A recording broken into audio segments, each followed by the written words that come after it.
Yeah, Eddie White, Embers Nest podcast. Tough one in this one against Columbus. They pick up their third win of the season, and two of the three have been against Grand Rapids. Do you think they present a unique matchup problem for Grand Rapids? They're a good team. I think both teams fought hard. At the end of the day, they executed the game plan in clutch moments, and I think just in big moments, I felt like we were a little more tentative, and they got the win at the end of the day. How do you think that Grand Rapids can get out of what you were saying, being a little more tentative or tense in those moments? Yeah, I think we just need to keep going for it. Game one, we saw a lot of aggressiveness, and towards the end in big moments, I felt like things didn't connect as well.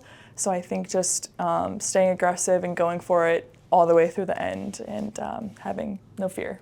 Is that something that you practice as a team, or is that more like an individual mental exercise? I think first you have to get your mind right, and at the end of the day, it is execution. So whoever executed more points at the end gets the win. I think it starts in practice and paying attention to the details. In this one, you had 22 points total, 21 kills. What's been working for you this season? I think just trying to help my team out as much as I can. I think it was a little bit different being on the right side this week, so I just wanted to do everything I could for the team and to help the team, and so that helps me stay aggressive, and I can trust my teammates to take big swings, and August gives me great sets and good coverage for the team, so I think just being able to trust my teammates and to go all out. In this one also, Cameron Turner got a good amount of playing time. What can you say about her sets maybe versus August's and how that differs? Yeah, they're both great setters. I think Cameron gives a little different look to the other team. She has a little sneaky set over, but yeah, both really talented setters, and it just depends on what we need in the moment. Awesome. And then last question here, there was an announcer in a previous match, I think it was against Orlando, said something about how you've been mentored a little bit this season by Snyder. What can you say about her mentorship? Yeah, she's just an amazing person, and I just love playing with her, and I feel like our chemistry on the court and off the court, it's just fun to play with her, as with my other teammates. She's just, great teammate. In this one, drop a tough five-setter at Columbus. They pick up their third win of the season. Mm-hmm. Two of the three have been against Grand Rapids. Yeah. What does that make you feel as a player?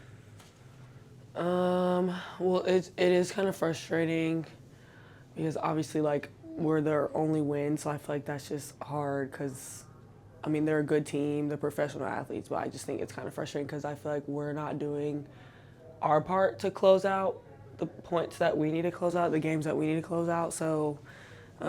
we play them one more time, so hopefully we get their number, and then I'm not sure when we play them, but I think we'll be ready to go a little bit better next time. Awesome. In this one, this was your most significant playing time of the season. You had quite a few impact plays out there. Mm-hmm. What can you say about just the extended playing time that you received in this one? Were there any unique challenges for that? Yeah, I think, first, thank you, Kathy. But, I think we just been working in practice, and I think just being more of an aggressor, I guess, like being that person that is more aggressive for the team and just someone that's like maybe a little bit more intense and just high intensity.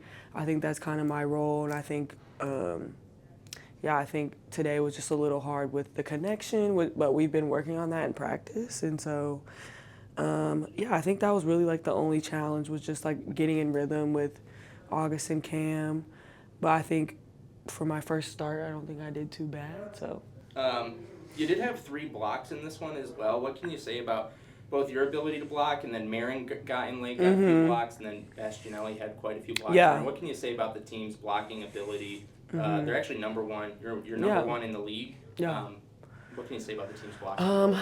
That's definitely like something that we don't take lightly. We are very serious about our blocking. I think, we work on it in practice. We do different schemes against different teams to help us like block those balls. But I think we're just all the middles are just athletic laterally, and I think we're very fast, and we get to close those blocks. So yeah, I just think that's something that we focus on every day, and I know that we're all capable of doing that. So yeah. In this one, you actually do outscore Columbus, score more points than Columbus. Obviously, don't win more sets than Columbus, and drop this one. What can you say about the team's mentality late in the set? Is that something where there's maybe some tenseness, or is that a place where you guys are still playing pretty loose? Yeah, to be honest, I do think that is something that we're trying to work on as a team. I think we're so good, and I think we do get just a little tense in those moments. I think that's just something that we need to work on, but just different things that we've talked about as a team. I'm happy to see us progress in those areas. I think that's just our last step, is just being able to close out those close setters and just games where it's like really tight and intense and like we have to like get it done. I think once we get that figured out, I think we'll be on a roll. Is that sort of scenario a challenge to practice because practice isn't the same thing as a match, or is it? I think, yeah, I mean, like that is something we practice. Like every team practices like red zone scenarios and different scores like that. But I think it is different. So it's like in practice, you have to personally put yourself in that game like mentality. So yeah, but I do think that's it's hard to like work on it and make it into one. So you get better at that. But yeah. In this one, obviously a tough 5-set loss to Columbus. What can you say about sort of the team's mentality in the locker room after this one? Pretty disappointed in that one, but we had a really good fight, and we have a lot to work on in practice.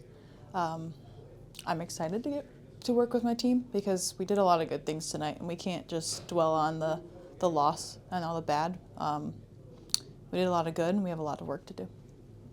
In this one, you did get your most significant playing time of the year. What was it like to play for this extended period of time, especially in a 5-setter, versus obviously some of the spot substitutions you were making mostly previously? Yeah, that was really fun. I like playing with these girls. They're awesome, and they like to compete, and they're super fun to play with.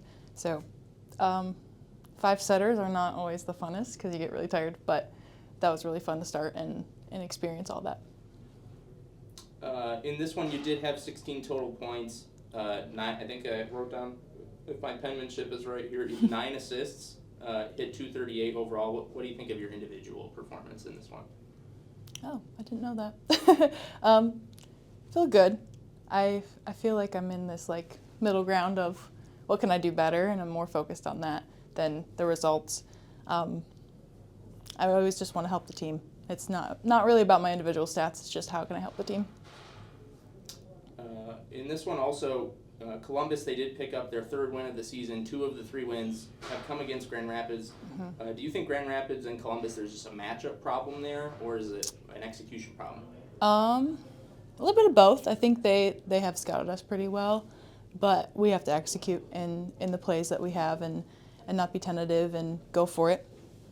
In the future, Grand Rapids, of course, has had a few, there's been a winning streak in there, and then now a couple losing streaks in there. In the future, would you say you're going to try and recapture what worked in the winning streak, or maybe chart a new path based on, how the team is playing right now? A bit of both. I think we have to pull from those things we did really well and revamp who our team is and our culture, I guess. I think we need to play more aggressively, and I think we need to have some grit to us, and that's going to take a little bit of revamping. So. Fair enough. Another question here. With Columbus, one of their best players, Megan Courtney Lush, does go down in this one. I guess a 2-part question. What is it like how do you mentally refocus after seeing a competitor, and obviously a fellow professional, go down like that? And then at least in the press box, we're pretty high up there, but it seemed like Columbus played perhaps a little harder after that. Do you think they played harder, or do you think it's pretty much the same across for them? Yeah, I think they did play harder. She's their captain. She's like their leader.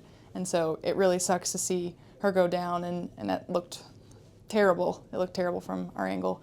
And I hope she's doing well. But yeah, I think they played hard. I think they played hard for her. So yeah. Obviously a tough one in this one to Columbus.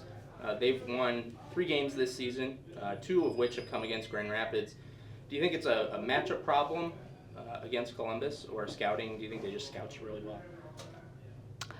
I think both teams are scouting very well. I think that they have a couple players that made key plays at key times, and I think that was really important. I think their serving is really good, and I think the reason they've won 3 straight is because of that. And they came back after beating the #1 team in our league just before us, so they're a quality team that is finding their rhythm and getting going. Is really important for them, and they've been really particularly good in the 5-game matches and making some plays. But I think their serving has been a huge part of that with Wilma Rivera and Raina Terry. Those serves are particularly good, along with Ramelsberg, who also had some really good quality things, and it got us out of system a little bit and made it harder for us to score. And I think we need to find that in our game again. We've gone away from serving really tough, and we've got to make sure that we're putting that to them and that we're executing that at a really high level, making way too many service errors for that to happen. When you make service errors, all of a sudden you start pulling your hand off the ball, and you're probably not being as aggressive as you could. I think that's really important that we get that part of our game going so that they can find out that it might be a little harder to run offense as well, down the stretch. Carly had some great serves in game 1, and you saw the difference. When we're serving like that, it makes it hard for anybody to win. And so, again, have to stay really aggressive with that and not and have sustained pressure instead of ebb and flow pressure, and making sure that we're really just going for it, and then also working to be smarter at different times when we need those points and things that we can do to differently offset them. Sure. In the course of the season so far, there's been now a sizable winning streak for the Rise, and then now a couple strings of losses strung together. When you look to establish more pressure, like you were saying, and get back in the win column, do you try to recapture what worked in the winning streak, or maybe chart a new path? We've been putting people in different positions ever since we lost Naya Shimei to injury in the last 4 games. So she's been out for 4 games, and she was really doing well in the 4 that we won in that time stretch. So hoping to get her healthy again. We've had some different people in and out with different various things, and so we tried Erica today on in the Naya position, and she did a really good job for us. And that's pretty good after 1 day practicing and going after it. So I thought she did a really nice job, and we're looking for different things to tweak, and hoping that we get everybody back and ready to go and see where we can go from that point on. In this one, Erica, we're just talking about Erica Pritchard. She did have 22 points total, 21 kills. Yeah. And an announcer on the TV in the previous match was talking about how Snyder's been mentoring Pritchard a little bit, and she talked a little bit about that when she was in here. What can you say about the leadership on your team and just some players mentoring others? Yeah, I think it's really important. Several of them have played overseas for quite a few years, and I think they've been through the grinder over there and have great experience and understand the things that you can add to your game. So you're always looking for those older players to help the younger ones out and use that experience to help to help us win games. Awesome. And then in this one, Columbus did lose one of their key players, Megan Courtney Lush. How do you refocus your team? Obviously, understanding a fellow professional gets injured out there, but how do you refocus during that? They had a starter that went out earlier in the game, and that's who they brought back in. And Raina Terry is probably one of the highest kill getters ever in the NCAA tournament, like NCAA, this last year for Illinois, and she has a heavy arm, and I thought she did a really nice job. As she came in, but it took a different look, right? It made everything a little bit different, as we haven't seen that combination. And, so I thought that they fought hard. I thought their serving pressure was super, super, once Megan went out, I think they really, they actually became a better serving team, so. Another question here, in this one, the most significant playing time this season for Colvin, as well as Paige Briggs-Romine, what goes into, I suppose, who starts and then who substitutes in? Is it based on your opposing team scouting, or is there's a lot of different things that you see in practice and different things that you're looking for that you want to make sure you're seeing what they can do strength-wise to kind of bring something to the team. And I think it's kind of hard to go through every player and what they do or don't bring, but I think we have a lot of players that bring certain qualities that we want to make sure we're maximizing.